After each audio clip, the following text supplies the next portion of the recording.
Hello, this is Unwrapped with me, your girl Helen. You're joining me from the Dolphin Grand Paradiso Hotel in Roma. My guest today is, I call her a worshiper because every time her song is playing, you feel like you want to start praying. I'm talking about Chileshe Bwalya. Let's get chatting with Chileshe Bwalya on the other side.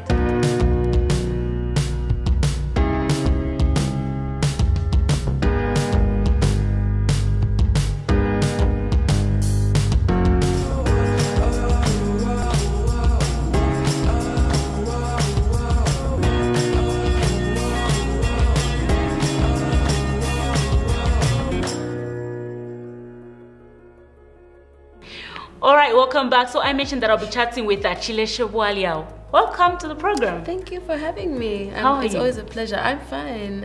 How are you doing? I'm good. It's good to be here. Yeah.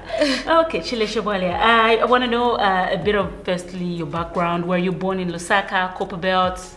I was born, well, technically, I don't know how I can put it. I was born on the Copper Belt, in Kana Mine Hospital, but then just because my dad was working in the mines, I was raised in Lusaka.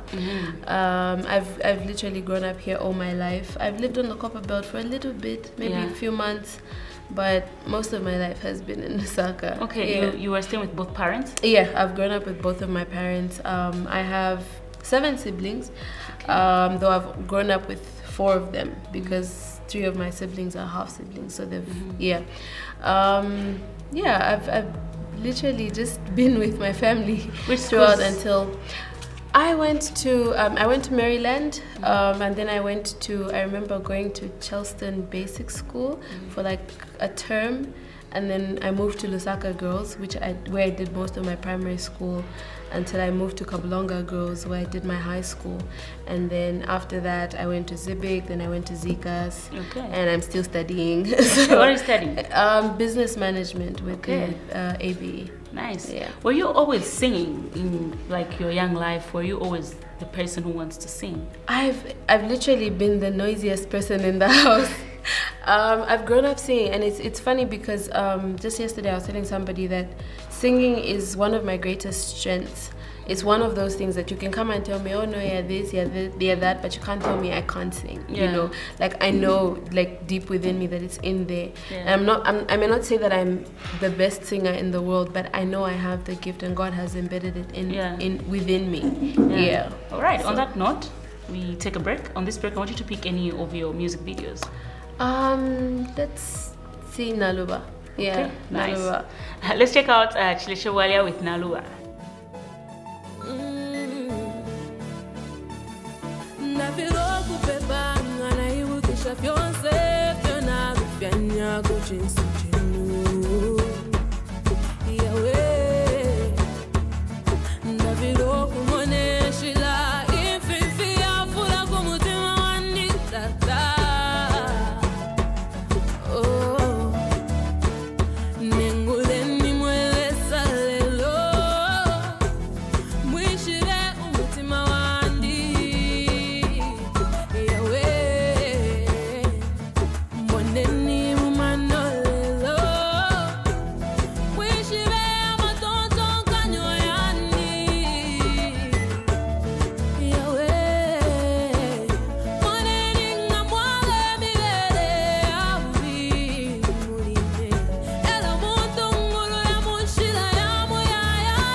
Hi Zambia, my name is Manasseh and you're watching Unwrapped on TV2 with your girl, Hellen.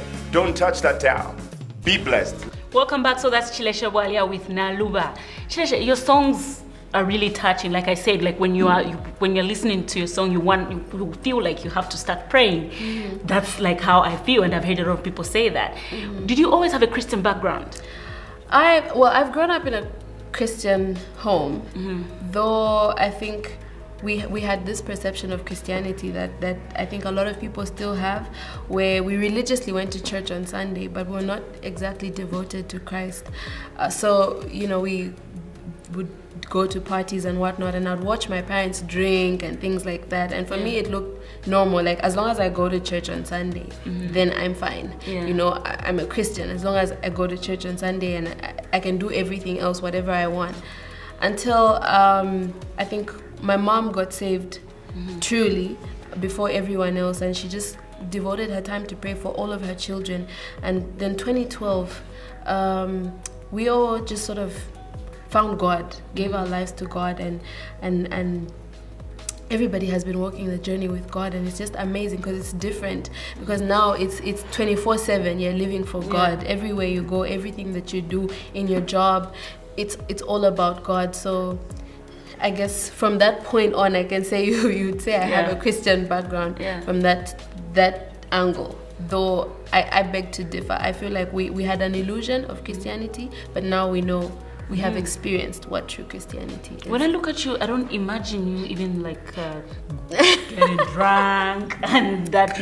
Just tell me a little bit about your story. Like, how was it? How was your life like? A lot of people actually say that. It's so funny because I was really out there.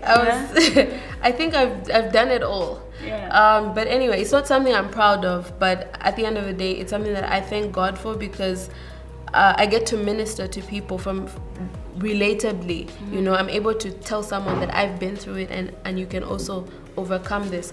So I most of my childhood was basically, I grew up as the rebel. I was a black sheep of the family, but mostly because I had experienced abuse when I was a little girl, which I never spoke about for a long time. I never told. Who was? It was a close family member. I don't like to say now because I've forgiven them, and I wouldn't want to put them on the spot like that.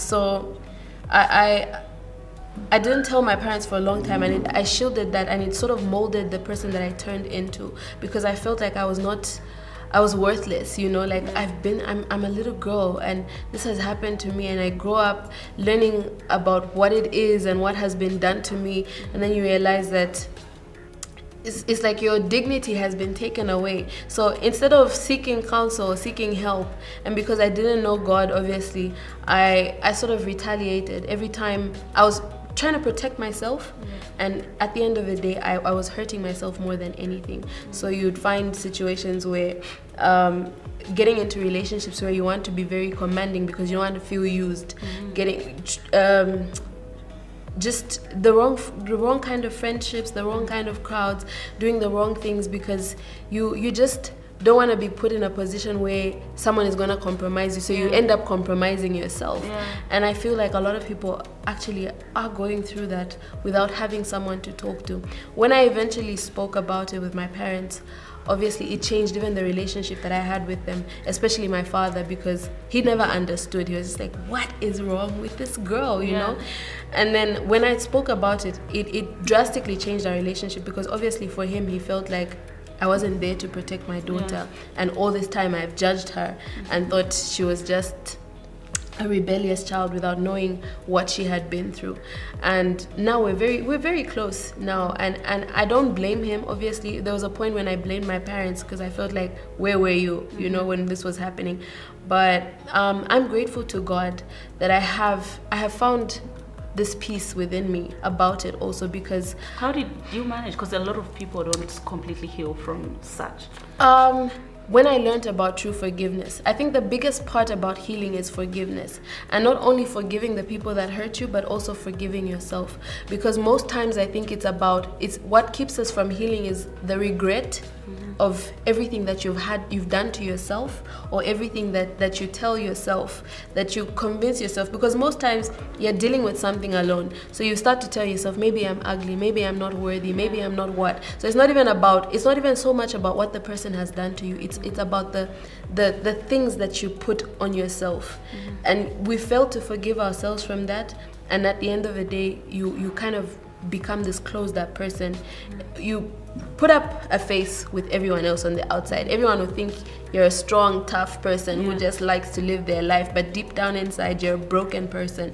You're hurt and whatnot. And when I got to meet Christ, I found that when I understood the true meaning of forgiveness and the true meaning of repentance, and how God truly takes away your past, he erases your past, because the Bible tells us love keeps no record of wrong. And for me, it was like, this person hurt me, yes, but I've also done my own wrong, you know, and both of us have sinned against the same God. So if I say, okay, Father, forgive me, and I'm unable to forgive this person, because even the Bible says in Matthew 6, when God is teaching the disciples to pray, he says, forgive us our sins as we forgive those who trespass against us. So I'm not going to go seek forgiveness to God and then not be able to forgive another person. It's not an easy thing, yes, because I may talk about it like it's easy, but then I found that it was easy for me when I got to understand the true meaning of forgiveness, God's forgiveness. So if he was able to forgive me, then I should be able to forgive the other person, and I should be able to move on. Did they ever come to you though to just say sorry? No, actually, no. He's never apologized, but I don't hold that against him, because then also I understand that he doesn't know God. He doesn't know God, and for me, my prayer is just for him to find true salvation, which obviously I'm trying to also get to a point where I can sit down with him and minister to him and just say, look, if you can find God and just say, Father, I'm sorry, at least if he sought forgiveness with God, for me that's enough, you know. But I can't keep dwelling on it, like what is going on with this person. I need to move on with my life. I need to be able to be an effective minister also. You need to be able to let go of certain things. And I personally have been forgiven for certain things that I've erred against my parents, against friends and things like that. So I should be able to just let go. And I think the mistake we make as Christians is we weigh sin, when in the actual sense, I always say, I could be here today, I'm speaking to you, and the minute I get angry with you, I've sinned against God. I could get angry and say something terrible to you. I walk out here, a car hits me and I die. I'm going to go straight to hell. It's not about she's been living right this whole time. But in that moment when I sinned, that could take me to hell, you know? So but we like to weigh sin like, no, but what he did was bigger than what I did, so it doesn't deserve this level of forgiveness. Yes, you can let the law take its course, but just it's a burden on you. And every time you don't forgive a person, you are really hurting yourself more than you're hurting them, because they're holding you in bondage. You're married? Yes, very happily married. Was your husband? Oh, I know on the Instagram is Mrs. Masumba. Mrs. Mumba. Mrs. Mumba. Yes. Yes. Was he the first man you met after you found peace, and when obviously you shared your story with him and everything? How did he handle it? He wasn't very happy. He was really hurt, you know, because my husband really loves me. He's very protective of me. So when I actually told him, I think even when I was telling him, I was still going through the process of healing.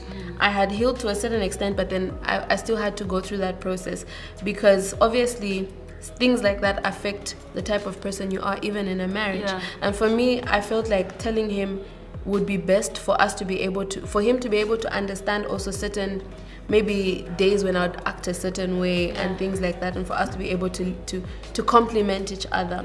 He obviously now he understands my level of forgiveness, and I think he's also forgiven at this point. Because he was like, I don't want to meet this person. I don't ever want to meet them, because it just hurts me to know that they hurt you. And my husband is not the first person I met after I had forgiven, but I think that also affected the relationships that I got into before I met my husband, because at that point I was looking for somebody to love me, and then when I understood the true value of Christ's love for me, when I met my husband, I knew that I deserve this kind of love that my husband gives me. Nice. On that note, we take a break. Sure. Alrighty, so I'm still chatting with Chileshe Bwalya. Stay.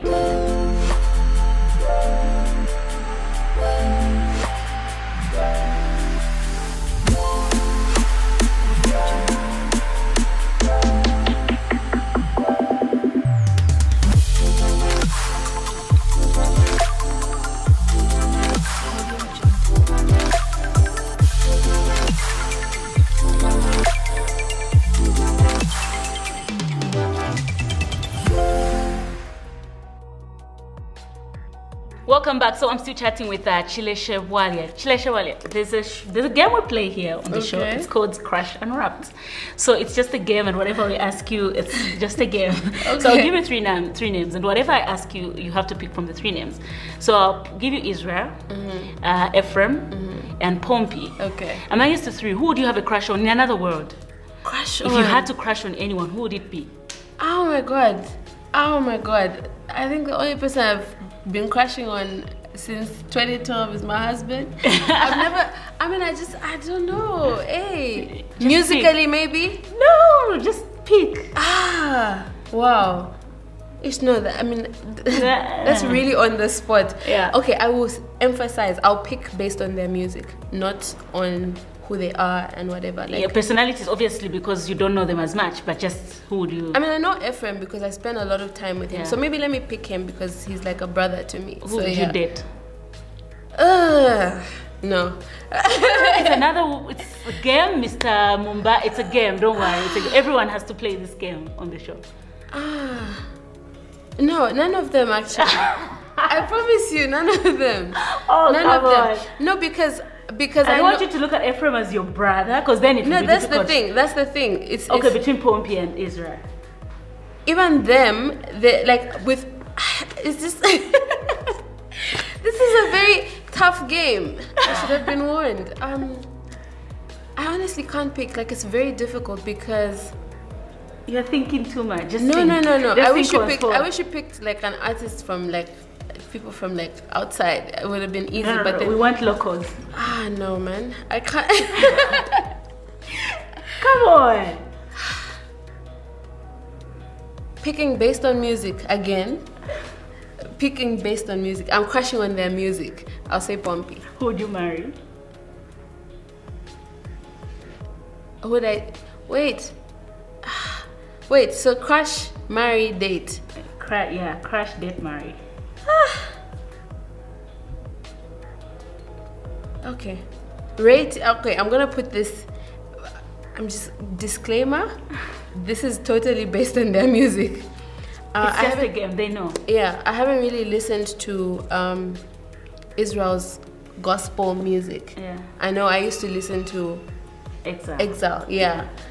So I'd say crush, then date, Pompey, marry, Ephraim. Yeah, okay. That's solely based on their music. Don't worry, you don't need to clarify. Alrighty, Chileshe, we love your music. Thank you so Anything much. You're working on that we need to look forward to? At the moment, I've been managing an artist, so I've just been pushing his stuff and working on that with him. His name's Ezra Musonda. Hopefully you get to play his video soon. I will share it with you. And I've been writing in the background, but at the moment, that is my baby, Ezra Musonda. Nice. Yeah. Okay, we're about to play the next music video. Maybe we can play Ezra if he's Yeah, you can play Ezra Musonda. It's a video. It's a song called Into Many. Okay, yeah. Let's check out Ezra with Into Many.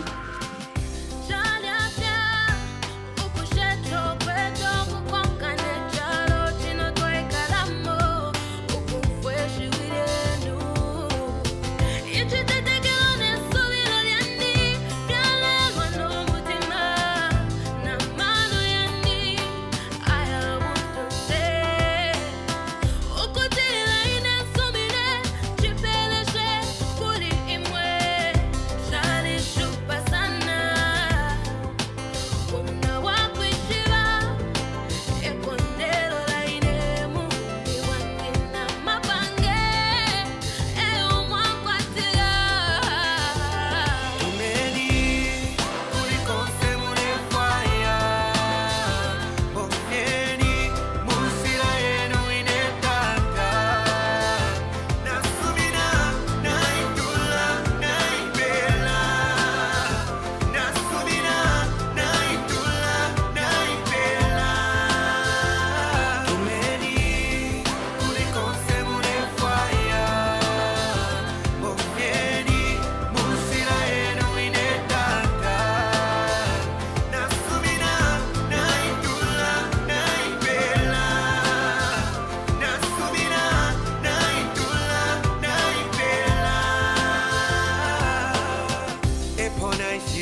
wakwishibwa ekondero lalimo mu bwange n'amapange ayo mwakwatira kabumba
Yo, what's happening, everybody? Pastor Jimmy K here, the #1 gospel DJ. You are watching Unwrapped on TV2.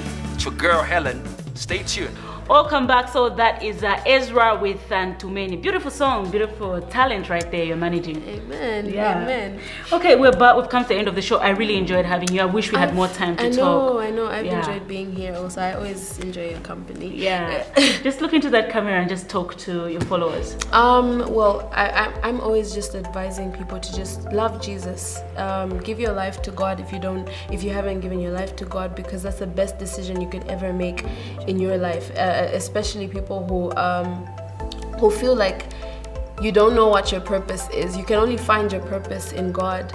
I only got to find out what God wanted me to do with my life when I gave my life to God, and I've lived a blissful life ever since. And just never focus on what the world is telling you to focus on. Just love God and love people.